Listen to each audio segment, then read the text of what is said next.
저는 직장인, 대학원생이고 취미로 무용을 합니다. 저는 회사 일에 누구보다 진심인 6년차 브랜드 마케터예요. 회사 일이라고 생각하지 않는다는 표현이 더 맞겠네요. 브랜드 마케터는 브랜드의 비즈니스 전략을 짜고 실행하는 일을 합니다. 쉽게 생각하면 회사 돈으로 사업을 운영한다고 보면 되는데요. 우리 브랜드가 성장하기 위하여, 매출과 이익 같은 재무지표를 달성하기 위하여, 소비자에게 필요한 제품을 개발하고 시장에 공급하기 위하여, 소비자에게 가치 있는 브랜드로 일관된 커뮤니케이션을 하기 위하여, 이러한 여러 측면의 목표에서 브랜드가 건강하게 성장할 수 있도록 전략을 세우고 모니터링합니다. 그래서 회사와 나, 이렇게 일이 명확히 구분되어 있진 않아요. 하루 종일 브랜드 생각만 하진 않지만 또 하루라도 브랜드 생각을 안 하는 날도 없죠. 그냥 제 브랜드가 제 삶의 일부인 느낌이에요. 그리고 저는 그것이 참 좋습니다.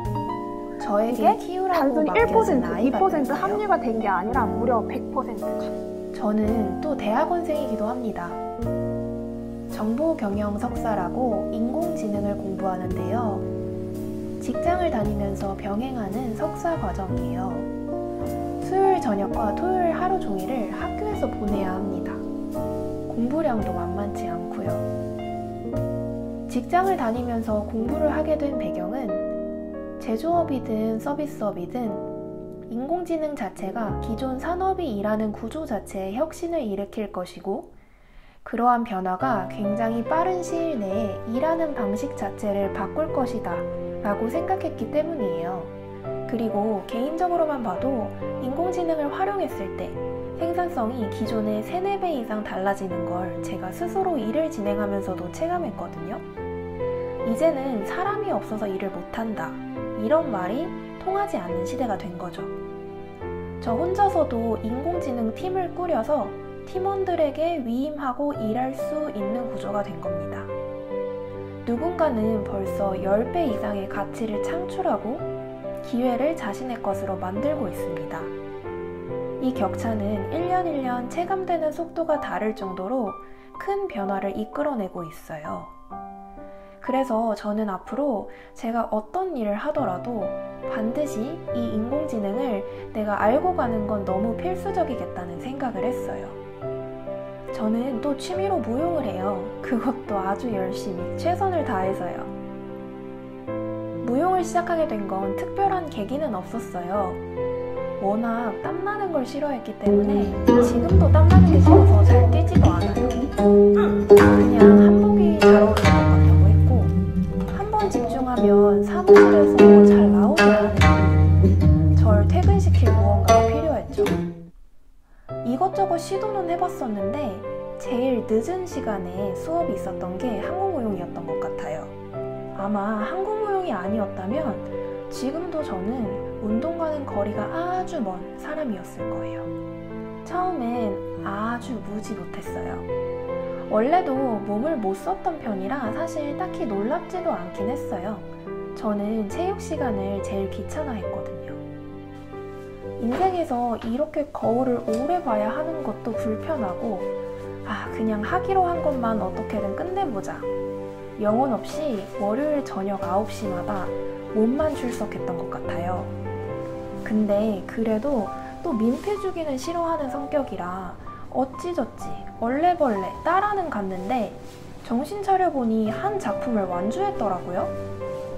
다른 사람들은 얼른 새로운 작품 배워야지 하는데 저는 또 새로운 거 배울 엄두가 안 나서 그냥 하던 거 계속 하겠다고 했어요.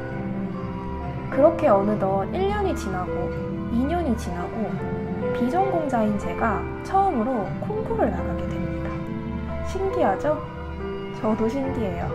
부채선조라는 작품이었는데 그때는 무슨 자신감이었는지 그냥 용기가 났어요. 선생님이 옆에서 할 수 있다 이렇게 엄청 많이 말씀도 해주시기도 했고요.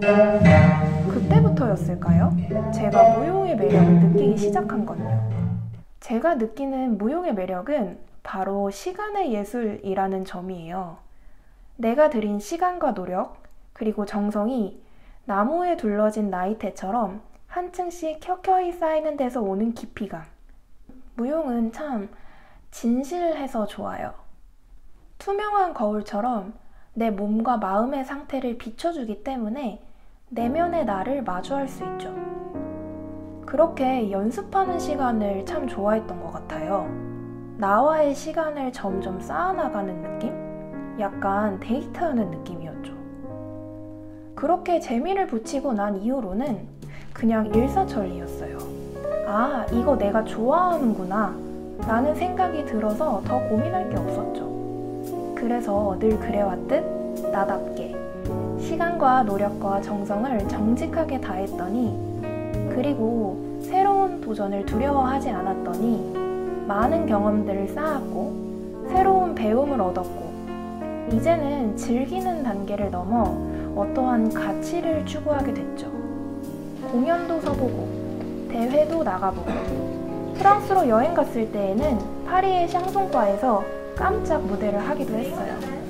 저의 이야기를 고스란히 담은 무대를 만들어 보기도 하고, 누군가의 무대를 같이 도와 이끌어 보기도 했죠. 할아버지 구순, 아버지 환갑을 맞아 가족들만 모시고 작은 공연을 한 적도 있었는데, 다른 걸 다 떠나서 나에게 가장 소중한 가족들 앞에서 무대를 할 수 있다는 건 저에게도 저희 가족에게도 아주 뜻깊은 추억이 되었답니다. 이외에도 지금처럼 저는 글과 영상으로 콘텐츠를 만들고 사이드 프로젝트로 사업 기획하고 컨설팅하는 역할을 담당합니다. 기회가 될 때마다 후배들 커리어 코칭과 강연에 적극적으로 참여하고 있어요.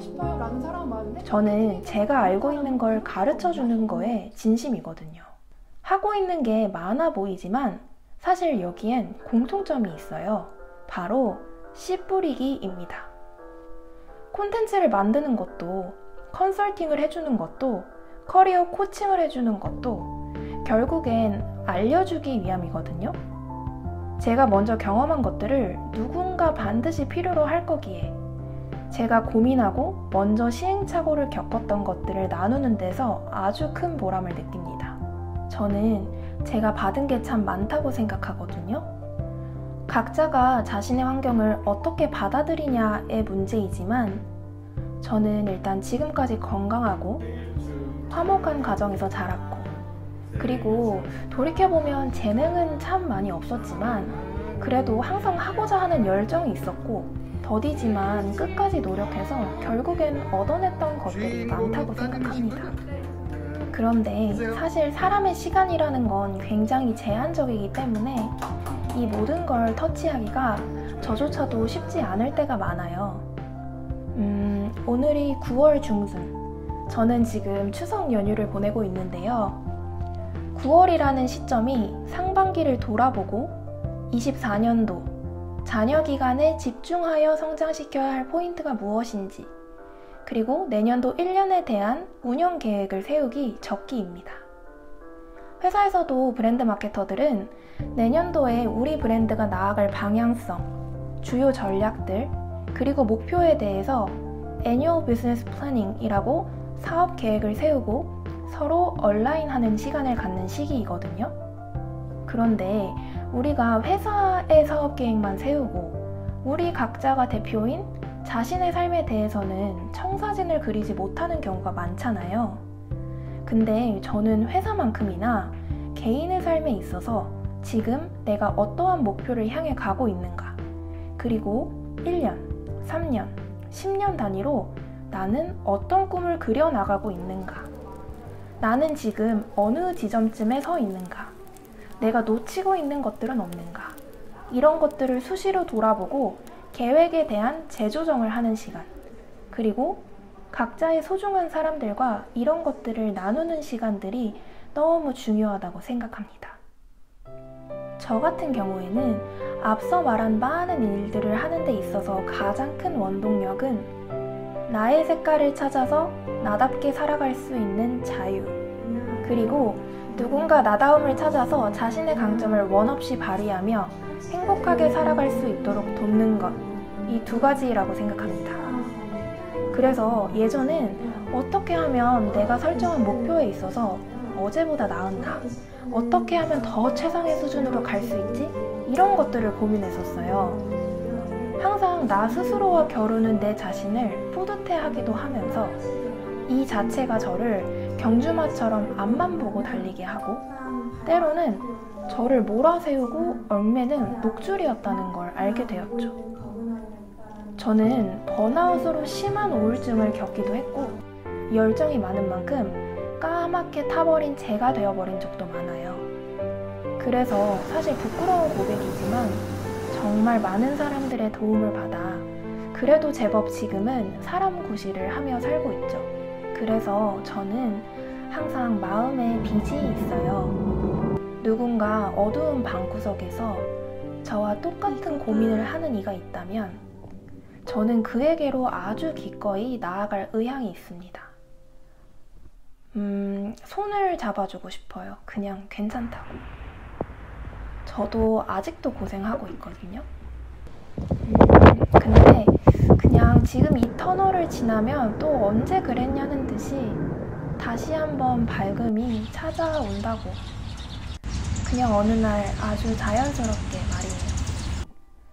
그러다가 또 어두워지겠죠? 하지만 밝아질 걸 알고 맞는 어두움은 그래도 제법 좀 수월하더라고요.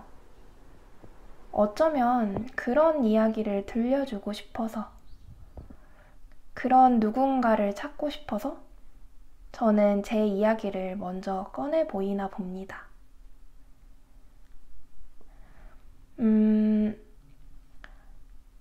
이렇게 오늘은 저의 이야기를 한번 나누어 봤는데요. 다음번에는 제가 여러 가지 영역에 걸쳐 목표를 세우고 성과를 내는 비결, 루틴을 짜고 시간을 관리하는 구체적인 방법에 대해서 알려드릴게요. 그럼 오늘은 안녕!